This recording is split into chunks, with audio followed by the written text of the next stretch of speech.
How's it going? Thralls Metal here again. I'm Necrotic Nick, and it's another live show review. I just got back from Cleveland, and I just saw Baroness, Deafheaven and Zeal and Ardor at the Agora. Once again, a great venue. Love going there. One of my favorites. And, well, let's just get into it. Got there just in time to see Zeal and Ardor come on, and wow, I was blown away. This is such a unique band. It's a blend of, I guess you could say, black metal, and very old blues, and even possibly slave songs. It's really chanty, and it really works. Like, it's interesting how they take dark, somber music from one area and another completely separate continent and merge together and come up with this really awesome sound.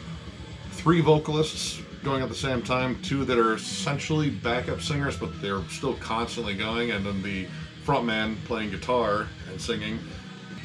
It's really just a fascinating listen. Tried to pick up some of their stuff. Unfortunately, they only had it on vinyl. I don't collect vinyl, so no CDs. Going to have to hunt that one down.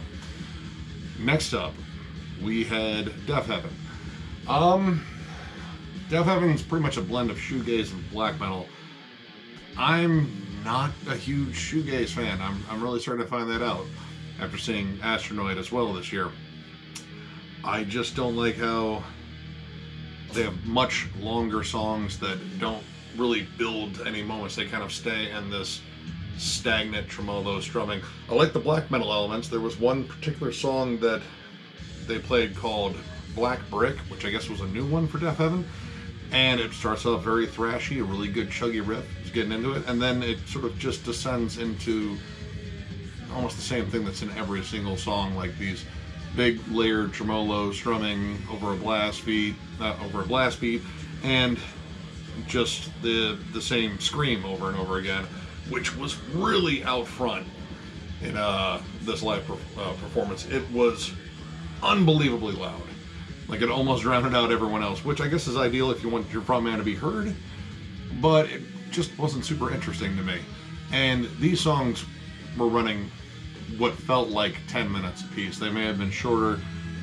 I guess maybe it's just me, possibly, that they just kind of dragged on forever. But still, it's a band worth checking out. If you're into that sort of thing, I'm finding out I'm not. I like my black metal definitely more thrashy. That's just me, though. And then finally we had Baroness.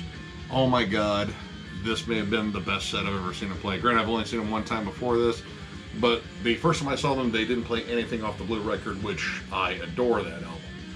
This time they actually squeezed in 2 songs from that, and they actually threw in one from the Red record, which was an encore last time, Isaac. 2 new songs were played. Of course, the new single, Borderline, or Borderlines. Excellent song, definitely check that one out. Really catchy, almost like some Thin Lizzy sort of dual guitar lead bits that are just amazing sounding. And a really cool kind of fuzzy tone that comes in. It's just an awesome song. The new one that I didn't hear, and I'm not familiar with at all, it was a real interesting ride. It was really up-tempo, and believe it or not, Baroness squeezed in a blast beat in this, which was very unique for them. That's never happened on a Baroness album as far as I've heard, and especially during this current part of their career. Like, they're definitely not the band they started off as years ago in Atlanta that was more sludge metal. Now they've sort of moved into this like kind of alternative rock, but still carries some metallic sound to them. I mean, there's still some chuggy, heavy riffs, but mostly it's just about like atmosphere building and real emotional release. Like, their songs definitely like touch on a lot of emotion. They played Chlorine Wine, which is one of my favorite songs, and just the lyrical storytelling on that. You just feel sort of the anguish of this whole story, which are all very personal things with the frontman, John Baisley, and his struggles with addiction and depression. It's very heartfelt music, and it definitely strikes a chord. I I absolutely love it. That their set was fucking flawless. And I like the fact that the opening two bands had more lighting effects, which are really cool. I think Deafheaven sort of labored that point too much with some strobes pointed toward the audience, and Jesus Christ, it was fucking bright as fuck. But Baroness had a very stripped down set, and I really like that. They just had amps, you know, some fucking crates with their names on it, you know, or just the band name on it. And I don't know, it just gave you like this really cool, just almost kind of a classic rock feel to them. And they were super energetic. The new guitarist, she is such a welcome addition to that band.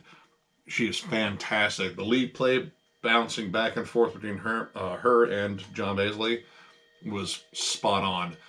The bassist actually pulled double duty and played bass in Zeal and Ardor too, and he also plays keyboards and bass in Baroness. Amazing.